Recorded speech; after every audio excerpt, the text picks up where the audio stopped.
मैं वो नहीं जो स्वप्न में ख्वाब सजाता हूँ, कोशिशों से पत्थरों को पानी बनाता हूँ। संघर्ष में तो हार जीत होती होती, प्रण यही है देखता हूँ किस्मत कहाँ सोती। बादलों में मैं भी अब घूम आया हूँ, सब हताशा सब निराशा छोड़ आया हूँ। संघर्ष से भी हार को भी जीत है सकते, शर्त लेकिन ये मन कहाँ टिकते। शर्त लेकिन ये मन कहाँ टिकते। मैं वो नहीं जो स्वप्न में ख्वाब सजाता हूँ, कोशिशों से पत्थरों को पानी बनाता हूँ।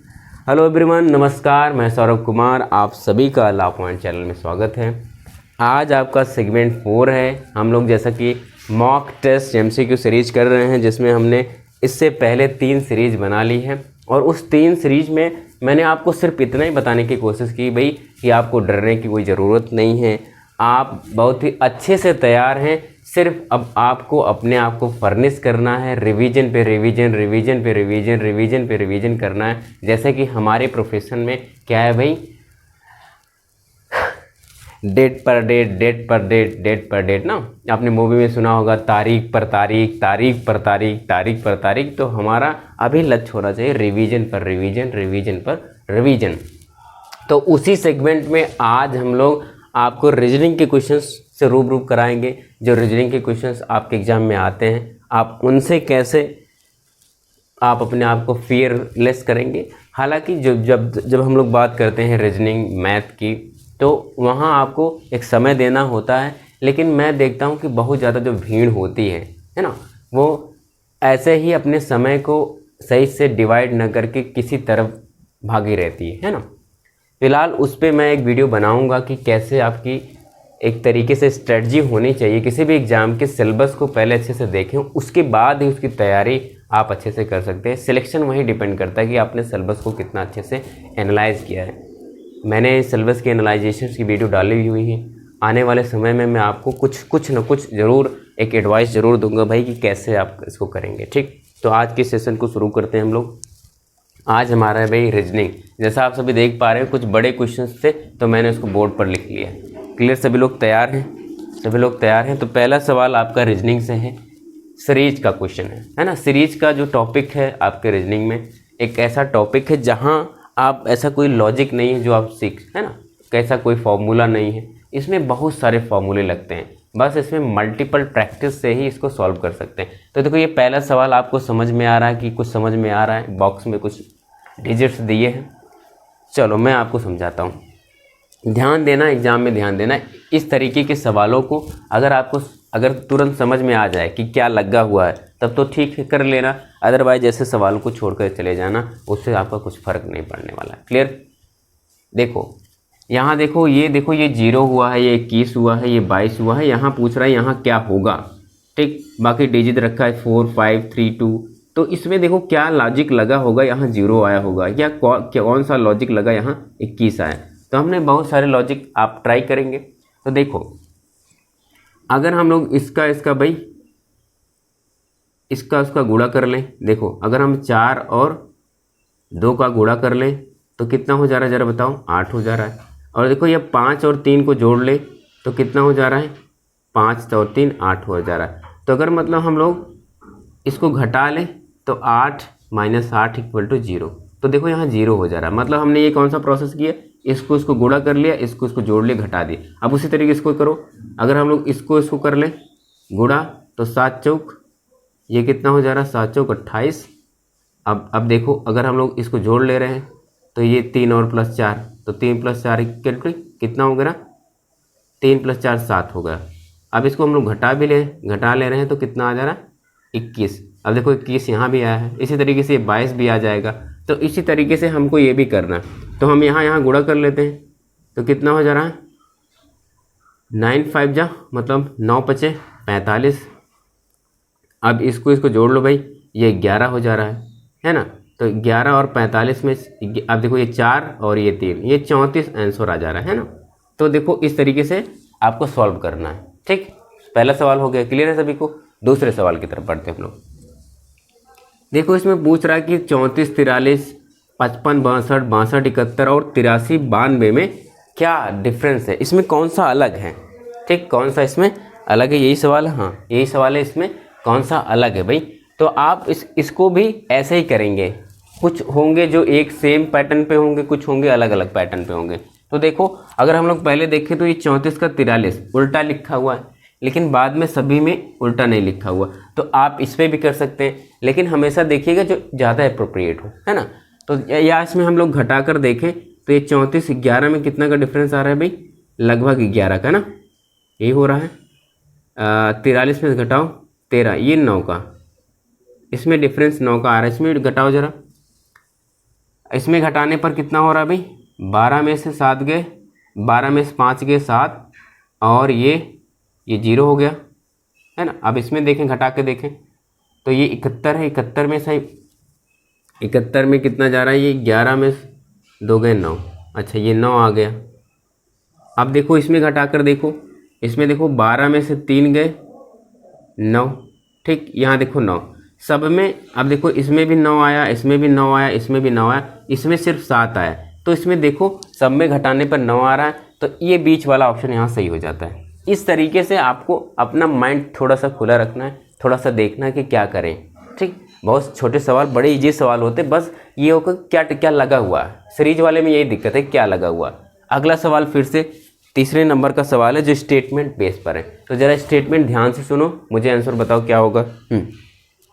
स्टेटमेंट लिखा है, स्टेटमेंट एंड कंक्लूजन वाले सवाल में बिल्कुल डरना नहीं है, बस स्टेटमेंट को ध्यान से सुनना। चलो सुनो ज़रा, कह रहे कि पहले इंग्लिश में बोलेंगे फिर हिंदी में, ठीक। The standard of education in private schools is much better than the municipal and जिला परिषद स्कूल्स।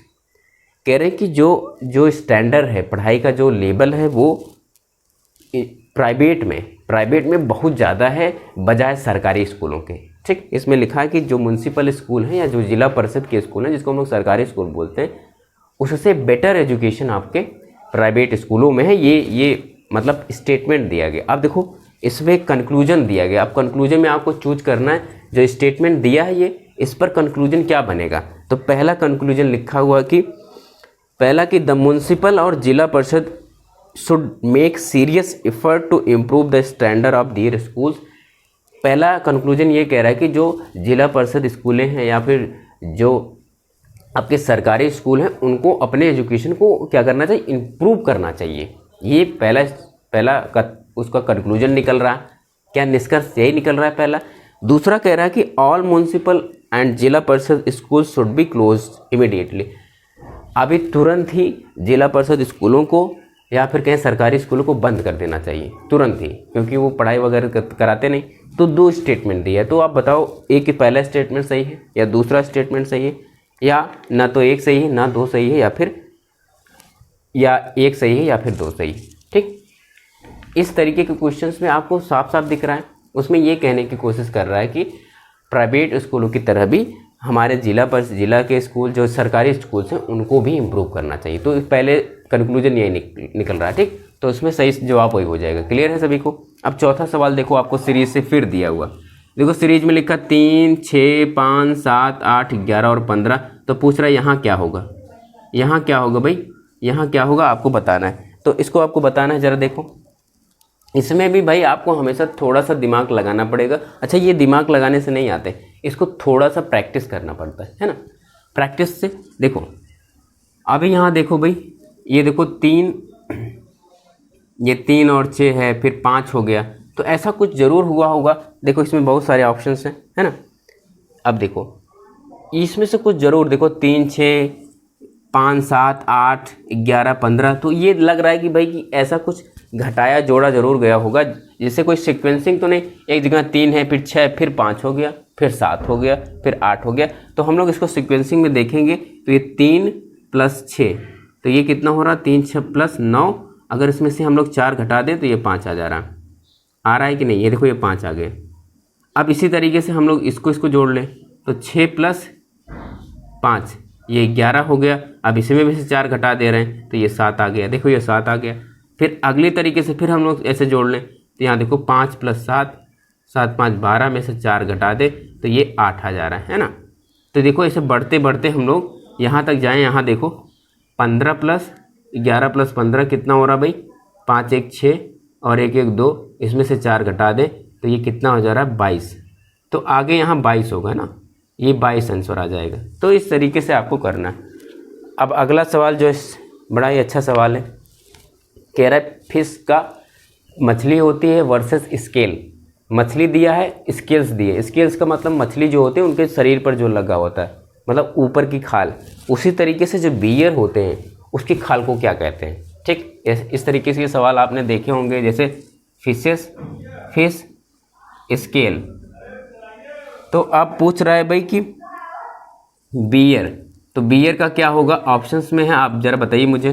कह रहा है कि फीदर्स, लीव्स, फर या स्किन।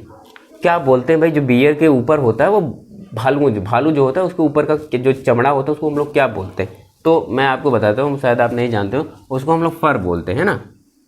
आ रही बात समझ में। तो ये सवाल है।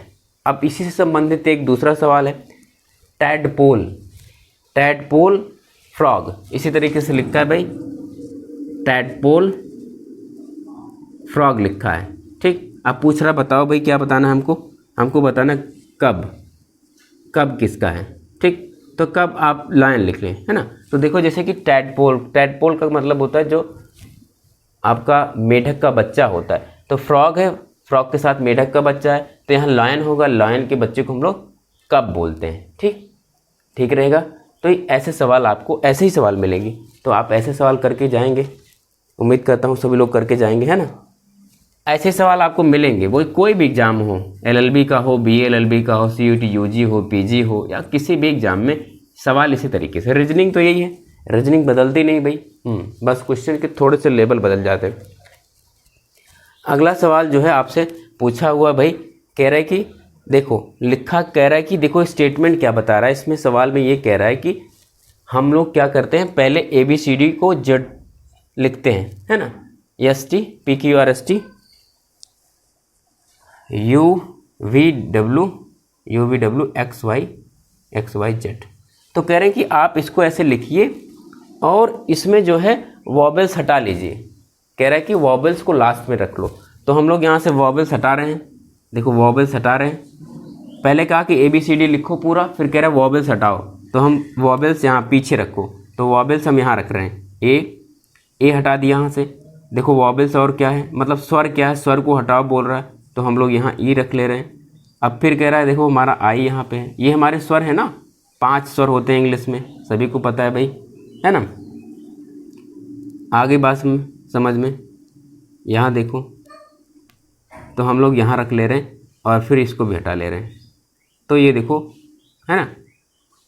अब देखो जो बच्चा ध्यान देना, ये आपका लेफ्ट होता है हमेशा, ये क्या होता है भाई, बायां पक्ष, और इसको हम लोग हमेशा दायां पक्ष कहते हैं।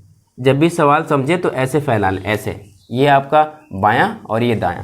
तो कह रहा है कि अब देखो सवाल में क्या कहा, कह रहा है कि बाएं से आप 13 जाइए, मतलब बाएं से 13वें स्थान पे जाइए और 13वें से दाहिने 8 जाइए। तो आप देखो बाएं से 13 गए, मान लो हम लोग बाएं से 13 गए और फिर कह रहा है कि 13 के अब दाहिने जाइए। तो हम लोग 13 जब आए तब यहाँ से दाहिने कह रहा है कि 8वें नंबर पे जाइए, तो आप डायरेक्ट यहाँ जोड़ लेंगे, है ना। तो ये कितना, 8 3 11 और 1 1 2, 21वां स्थान। तो आपसे यहाँ से 21वां स्थान पूछ रहा, जरा गिनो, 1 2 3 4 5 6 7 8 9 10 11 12 13 14 15 16 17 18 19 20 21। तो 21वें स्थान पर ये आ गए। ठीक, बाकी ये हो गए 22 23 24 25 26। ठीक, ऐसे सवाल हैं, सवाल तो बड़े ही छोटे होते हैं बस, लेकिन इनके प्रोसेस में थोड़ा सा आपको दिक्कत आएगी। ठीक, क्लियर रहेगा सभी को। इतने सवाल हो गए, इसको नोट डाउन कर लीजिएगा। अभी इसको हम सब मिटा देते हैं। क्लियर, चलो अब आगे बढ़ते हैं भाई, कुछ सवाल और हैं आपके। तो क्लियर रहेगा, ऐसे करना है। अगला सवाल है कि भाई फिर से कंक्लूजन बेस है, स्टेटमेंट जरा पढ़ो। कह रहा है कि the older changes yielding place to new. ठीक, जो ओल्डर्स होते हैं वो प्लेस को चेंज कर देते हैं, older changing yielding place to new. अब इस कंक्लूजन में क्या लिखा, कह रहा है कि change is the law of nature. जो चेंज होता है वो लॉ ऑफ नेचर होता है। पहले हम लोग ओल्डर थे तो कुछ और थे, आज नया जनरेशन है, कल और जनरेशन आएगी, तो हमेशा जो होता है ओल्डर चेंज कर देता है ना आगे चल के। या फिर कह रहे हैं कि discarded old ideas because they are old. कह रहे हैं कि पुराने आइडिया को छोड़ दो क्योंकि ये पुराने हैं। तो ऐसा होता है क्या? तो स्टेटमेंट क्या सही भाई? पहला ही सही है कि हमेशा समय के साथ चीज़ें बदलती हैं। ठीक, बस यही इससे सवाल बना हुआ था। अगला सवाल चलते हैं। अब अगले सवाल को उसने कहा कि भाई स्टेटमेंट लिखा है, स्टेटमेंट है ना, स्टेटमेंट लिखा है, इसको उल्टा लिख दिया। इसको कैसे लिखा? स्टेटमेंट को इन्होंने लिखा है कि TNE उल्टा लिखा है ना, TNEMENT। देखो इसको उल्टा लिख दिया। अब उल्टा लिख दिया तो अब ये सवाल आपसे पूछ रहा है कि पॉलिटिकल, ये बहुत अच्छा सवाल है। पॉलिटिकल को उल्टा कैसे लिखेंगे भाई? उल्टा को हम लोग कैसे लिख देंगे? ऐसे लिख देंगे, लैसी आरी बास ऐसे लिख देंगे, बस उल्टा लिखा है। देखो स्टेटमेंट को उलट के लिख दिया, यहाँ से ऐसे लिखा TNEM, देखो यहाँ से देखो TNEM ऐसे लिखा। अब हम यहाँ से लिखना शुरू कर दिए LACITILOP। तो देखो यहाँ क्लियर है, ऐसे लिखना। बड़ा अच्छा सवाल था। फिर आपसे एक सवाल आया भाई, स्टेटमेंट बेस ही आया हुआ है, जरा इसको यहाँ से रिमूव करते हैं, है ना। क्लियर रहेगा सभी को? देखो यहाँ सवाल एक बड़ा अच्छा सवाल है। इसमें भी क्या पूछा भाई? कह रहा है कि 2 8 है, 2 8 3 7 है ना, 3 7 4 32। आप मेरे साथ करते भी रहेंगे, 5 25 125। तो बताओ भाई इसमें क्या कौन सा अलग है? तो देखो दो का अगर हम लोग 2 का क्या करें, घातांक जिसको हम लोग बोलते हैं, तो देखो 2 का 3 बार गुणा करेंगे, 2 दूना 4 दूना 8। अब उसी तरीके से 3 का 3 बार, तो 3 त्रिक का 9 त्रिक 27। उसी तरीके से 5 का 3 बार, 5 पच्चे 25, 25 पच्चे 125। लेकिन यहाँ देखो 4 का 3 बार कर देंगे तो बहुत ज़्यादा हो गया, 32 तो बहुत छोटा हो। तो ये वाला ऑप्शन यहाँ सही हो जाएगा। इसमें पूछ रहा है कौन अलग है। अब एक सवाल देखो यहाँ लिखा हुआ है, ये बहुत अच्छा सवाल है। इसमें ये भी आपका वही रीजनिंग सीरीज से।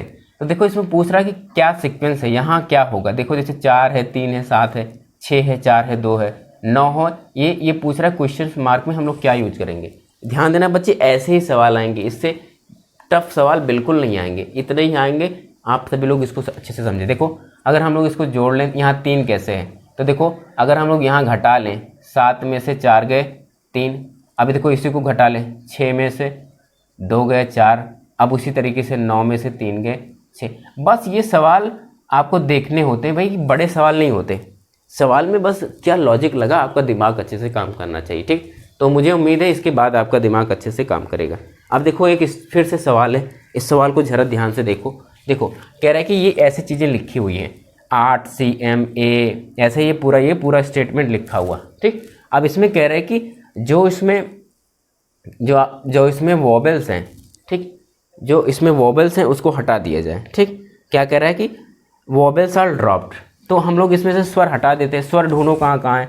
स्वर दिख रहा है कहीं, स्वर दिख रहा है भाई, स्वर दिख रहा है, यहाँ दिख रहा है, इसको हटा दे रहे हैं। कह रहे हैं कि हटा दो। और यहाँ देखो ए दिख रहा है तो इसको भी हटा दे रहे हैं। और कहीं दिख रहा है स्वर, कह रहा है कि स्वर को हटा दो। अब फिर से वही सवाल है, इसमें भी है। इसका देखो ये बायां है ना, बायां है, इसको हमेशा ध्यान रखना, ये बायां है और ये आपका दायां है, इसको राइट बोलते हैं। ठीक, ऐसे जब सवाल आए तो ऐसे करना है, ये बायां और ये पक्ष दायां। ठीक, अब ये सवाल सेम पूछा, कह रहे कि बाएं से 8वां, बाएं से 8वां आ गए। फिर कह रहा है कि बाएं से 8वां के दाहिने 9वां। तो फिर अब दाहिने हम लोग 9वां जाएंगे। अब देखो अगर आपसे बाएं पूछता तो आप पीछे जाते, अब आप पूछ रहा कि बायां जाना है ना कि राइट जाना है, तो हम 9 8 17 जोड़ लेंगे। अब 17 नंबर पर गिनेंगे, 1 2 3 4 5 6 7 8 9 10 11 12 13 14 15 16 17। तो 17 पे W आ गए, तो ये W आंसर हो जाएगा। ठीक, अगला सवाल देखो भाई, अगला सवाल है आपका, बहुत अच्छा सवाल है। देखो कह रहा है कि MN QR UV तो यहाँ क्या होगा, तो देखो यहाँ देखो MN लगातार आ रहे हैं 13 14, ये क्या है 13 14, अब देखो ये 17 18 है ना, अब ये क्या हो गया 21 22, अब ये देखो यहाँ का क्या आएगा, अगला देखो कितने कितने का गैप है भाई, अब देखो इसमें बहुत सारे दिए गए हैं लेकिन सबका मेल नहीं बन रहा, तो यहाँ YZ है जो आप जानते हैं 25 26 है, ठीक। तो ये मेल कैसे बन रहे हैं, बाकी बेमेल वाले इसमें ऑप्शंस में सब अलग अलग है, किसी में XY दिया है YZ, देखो ऑप्शन में ऐसे लिखा है XY WX और YX है ना, तो इसमें सब बेमेल हैं, तो ये वाला मेल है 25 26, देखो 21 22 17 18 13 14, तो ये सवाल आपका क्लियर रहेगा। अब आपका रिलेशन से सवाल आया हुआ, रिलेशन का सवाल बहुत अच्छा होता है, रिलेशन का सवाल ये इसको करके जाना भाई। रिलेशन में देखो क्या स्टेटमेंट लिखा है, स्टेटमेंट क्या लिखा है कि पॉइंटिंग टूवर्ड्स अ बॉय, एक ये लड़का है और एक कोई ये लड़की है ना, कह रही कि pointing towards a boy Bina said he is the son of the only son of my grandfather, how it is related to Bina, तो ये लड़का बीना से कैसे रिलेटेड है, ये बीना नाम की लड़की है, बीना कहती है कि ये जो लड़का है मेरे दादाजी के इकलौते पुत्र का पुत्र है, ठीक।